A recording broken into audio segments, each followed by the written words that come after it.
सचिन मच्छिंद्र माने वय 30 राहणार विजापूर नाका झोपडपट्टी नंबर 2 हा तरुण मागील 14 तारखेपासून घरातून निघून गेल्याची तक्रार त्यांच्या घरच्यांनी केली होती. पण कित्येक दिवस झाले त्याचा मोबाईल लागत नव्हता. यामुळे पुन्हा पोलिसांमध्ये याबद्दल विचारणा केली असता व त्याबद्दल काही उत्तर न मिळाल्याने सर्व नातेवाईकांनी मुलाचा तपास सुरू केला. गुरुवारी पोलिसांनी माहिती दिली असता वनविहार येथे सचिन माने याची गाडी आढळून आली. त्यानंतर शुक्रवारी पुन्हा एकदा तपासणी केली असता एका दाट झाडांमध्ये एका झाडाला लटकवलेल्या अवस्थेत सचिन माने याचा मृतदेह कुजलेल्या अवस्थेत दिसून आला. तेथे मोबाईल, हेडफोन आणि इतर वस्तूवर तो सचिन मानेच असल्याचे नातेवाईकांनी पुष्टी दिली. त्यानंतर त्यास छत्रपती शिवाजी महाराज सर्वोपचार रुग्णालय येथे आणले असता नातेवाईकांनी आणि सचिन माने यांच्या पत्नीने माझ्या नवऱ्याचा मर्डर करण्यात आला आहे. तो बिल्डर होता. त्याचा 8 ते 10 जणांनी मिळून खून केला आहे असा टाहो फोडला. आणि जोपर्यंत त्या खुन्याला अटक होत नाही तोपर्यंत आम्ही इथून डेड बॉडी हलवणार नाही असा ठाम निर्णय घेतला. नवरा मेलेला नाही. मेघना मोहन चौधरी तिचा नवरा आणि तिचा भाऊ तिच्या घरच्यांनी नवऱ्याला मारून टाकले. माझा नवरा मरणाऱ्यातला नाही. शेवटचा फोन तिचाच आहे. चौकशी करा तुम्ही. पोलीस इतके दिवस काय करतात? इतके दिवस सीसीटीव्ही का चेक केलं नाही? 10 दिवसाच्या वर झालं कंप्लेंट करून. काय केलं इतके दिवस? पोलीस लोक काय केलं त्यांनी इतके दिवस? चांगलं कायला नाही. पोरीचं लपडा आहे. याच्यामध्ये एक महिलेचं नाव येतोय. त्यांचा आणि तुमच्या नवऱ्याचं काय म्हणजे संबंध काय होता? कशामुळे झाले भांडण? ती माझ्या नवऱ्याच्या मागे लागली होती ती बाई. काय नाव त्यांचं? मेघना मोहन चौधरी. आणि तिच्या नवऱ्याजवळ आमच्या ह्याचा स्वप्नीलचा फोन नंबर आम्हाला घरी काहीच माहित नाही. तिच्या नवऱ्याने सगळं फोन करून दिराला सांगितलं. हे सगळं काय तिचा नवरा फोन केल्यानंतरच ही बाईचं लपडं माहिती. काय बोलणं झालं तुमचं? आम्ही मस्त मध्ये 2 जण जेवण केलं होतं. दुपारी मी लवकर येतो कल्ले जिमला जातो मी. संध्याकाळी मला कैरीची चटणी करून ठेव. मला जेवण जात नाही. मी लवकर येतो आज घरी. एवढं बोलून घरातून गेले हो. माझ्या भावाचं आज दुःखद निधन झालेलं आहे. त्याच्याबद्दल आम्ही मिसिंग तक्रार दाखल केलेली होती विजापूर नाका पोलीस चौकी येथे.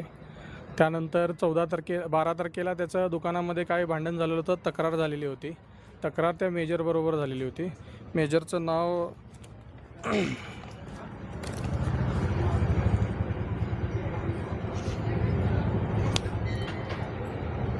मोहन मारुती चौधरी आणि महेश दत्तात्रय जाधव हे असे 2 व्यक्ती आहेत. त्यांच्यावर आम्हाला संशय होता.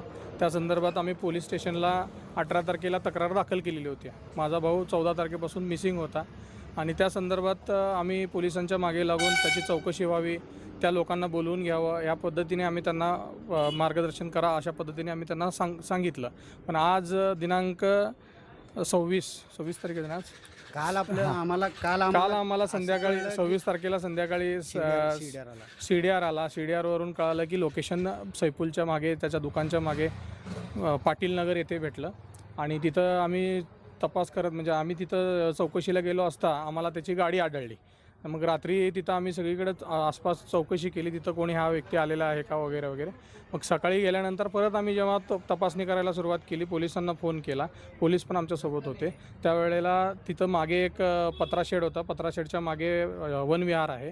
तिथं एक पत्र्यातून एक जागा जात होती. तिथं स्मेल यायला सुरुवात झाली. तिथं आम्ही जाऊन बघितलं तर डेड बॉडी होती आणि ती डेड बॉडी पूर्णपणे डिकम्पोज झालेली होती आणि त्याच्या गळ्यामध्ये पाईप लावलेला होता आणि त्या पाईपला गाठी वगैरे काहीही नव्हत्या.